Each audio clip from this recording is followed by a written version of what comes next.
Tous les ans, je vois cette jeune femme. Elle vient de Pologne pour voir Frank, son arrière-grand-oncle. Chaque fois, elle allume une bougie, une petite flamme en souvenir de tous ceux qui ont combattu ici près du château Thierry. Anna n'a jamais connu Frank. Elle est bien trop jeune. Moi, j'ai eu la chance de rencontrer cet immigré polonais.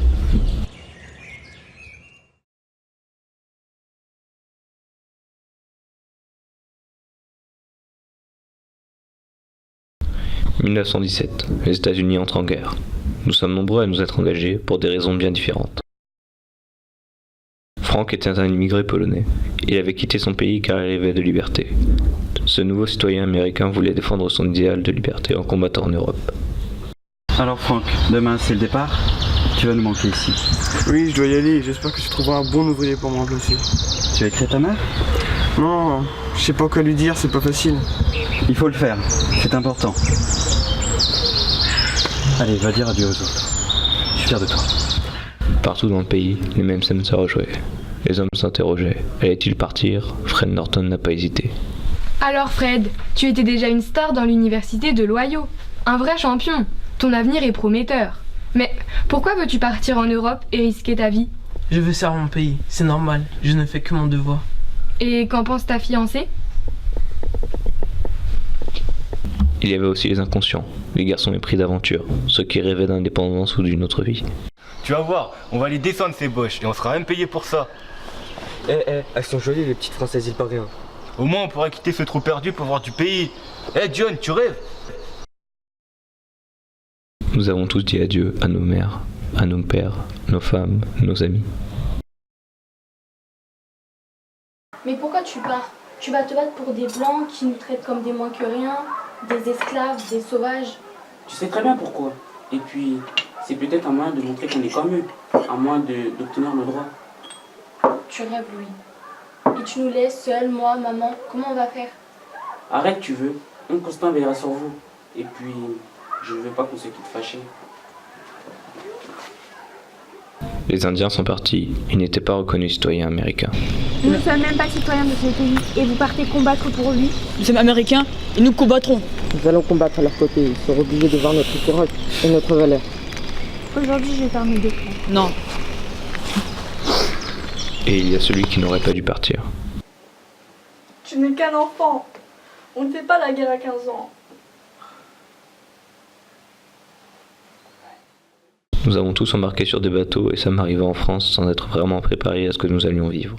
En débarquant, nous avons croisé Mary Moore. Je l'avais vue au cinéma dans Miss Deception. Colonel Mackenzo! Oui? Bonjour, je suis Estelle Gégon, je travaille au service communication, je dois vous escorter. Estelle, vous êtes donc française? Oui, je me suis engagée avec mon mari aux côtés des forces armées américaines pour l'effort de guerre. Où sont vos hommes, colonel? Mes hommes, ce sont des pontonniers.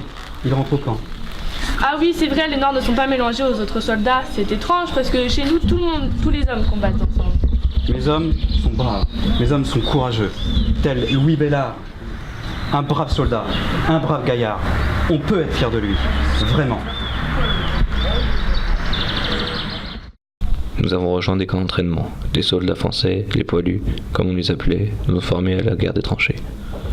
Les hommes sont épuisés, ils n'en peuvent plus. Cette guerre ne fait pas que des morts, mais aussi des blessés, des mutilés. Il est temps que ça s'arrête. Les hommes sont entraînés, bien courageux, ils vont gagner cette guerre. J'ai cru comprendre que vous êtes un expert concernant la mitrailleuse. C'est ton major qui l'a écrit. C'est à moi que tu parles, Pauline. Je suis Ojibo et pas indien. Alors tu me la montres ta machine. Ah, je te parie, qui c'est moi le plus doué? Non, pareil. C'est ça. C'est de la bombe. On verra bien. En mai 1918, certains d'entre nous ont rejoint les troupes françaises du côté de Château-Thierry. Sur le chemin, nous avons réalisé l'effroyable réalité. Les paysages étaient dévastés, les hommes n'en pouvaient plus. Les villes étaient détruites et les villages étaient rayés de la carte. Les femmes se débattaient pour nourrir leur famille. Je me souviens de cette veuve et de son enfant que j'ai croisé dans un village. J'espère que vous arrêterez cette fichue guerre. Elle a pris mon mari, elle a pris son père. Faites qu'il ne soit pas mort pour rien. Aujourd'hui, le seul souvenir qu'il a de son père, c'est une photo. Tu es bien jeune pour te battre. Quel malheur de sacrifier de si jeunes hommes.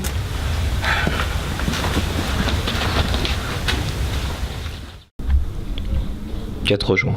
Quelle tension avant l'assaut. Nous allons nous jeter sous le feu des balles allemandes. Rien pour nous abriter, juste trouver notre courage et notre fusil. Les hommes sont prêts. Certains vont mener leur premier combat. Ce jeune garçon me semble à peine plus âgé que mon fils. Avez-vous des enfants, colonel? 3 enfants. Et j'espère qu'ils ne vont jamais connaître cela.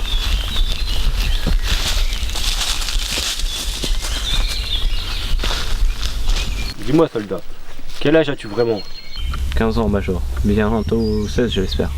Tu incarnes le courage de la jeunesse américaine. Demain, tu livreras ton premier combat. Sois fier d'être un marine.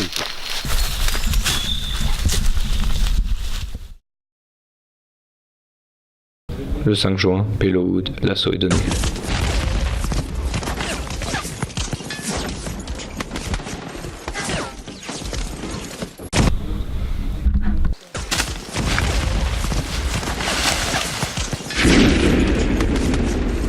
Major, il est blessé. Major.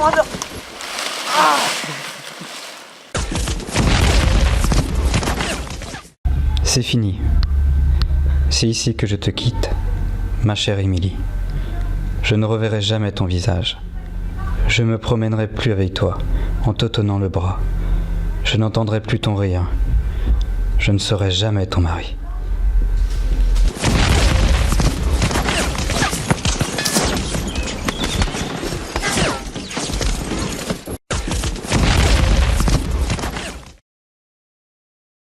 Des hommes blessés arrivaient constamment dans les camps médicaux.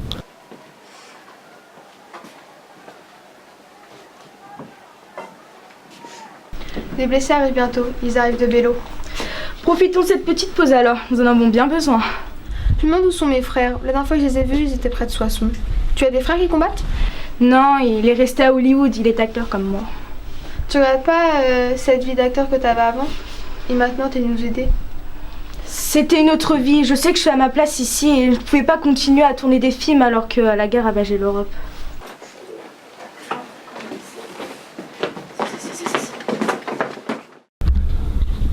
Au pays, des étoiles étaient accrochées aux maisons.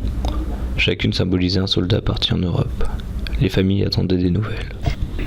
Un jour, mes 2 gentils garçons seront capables de lire ce livre et de l'appliquer. Peut-être que d'ici là, les mitrailleuses seront aussi obsolètes que les mousquets datant de la reine Anne peuvent l'être aujourd'hui. Ou encore mieux, la guerre elle-même sera peut-être obsolète. Jusqu'à ce que ces temps arrivent, je veux que mes garçons se maintiennent en condition pour répondre à l'appel de leur pays. Et j'espère qu'ils n'attendront jamais d'être appelés avant de s'engager. Ils doivent garder à l'esprit qu'un bon soldat doit avoir un corps sain dans un esprit sain. Souvenez-vous-en, mes fils. Je laisse votre chère mère à vos bons soins. Papa. Après la bataille de Bello, les combats ont continué sur le front de la Marne. Frank s'est battu à Château-Thierry. Il est mort en libérant la ville. Quand Jodorowsky est rentré, blessé au pays, sans son frère, sa sœur a juste pleuré. Le major Cole est mort des suites de ses blessures. Après la bataille de Bello, il a laissé une femme et 2 enfants. Fred Norton est mort quelques jours après son acte héroïque. La grippe espagnole a emporté Selgegon, Marie Moore, le général Mackindo et Louis Bellard. Le général et le pontonnier reposent l'un à côté de l'autre au cimetière de Bello. En 1930, ma mère est allée se recueillir dans la chapelle des disparus à Bello. Une dernière visite d'une mère à son fils disparu. Je n'ai jamais eu 16 ans. Sad I sat on yonder hill. Who could blame me crying my fill? And every tear would turn a mill. Johnny has gone for a soldier.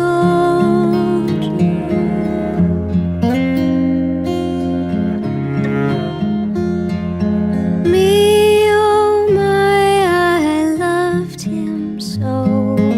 Broke my heart to see him go. They say that time can heal my woe. A blessing walk with you, my love.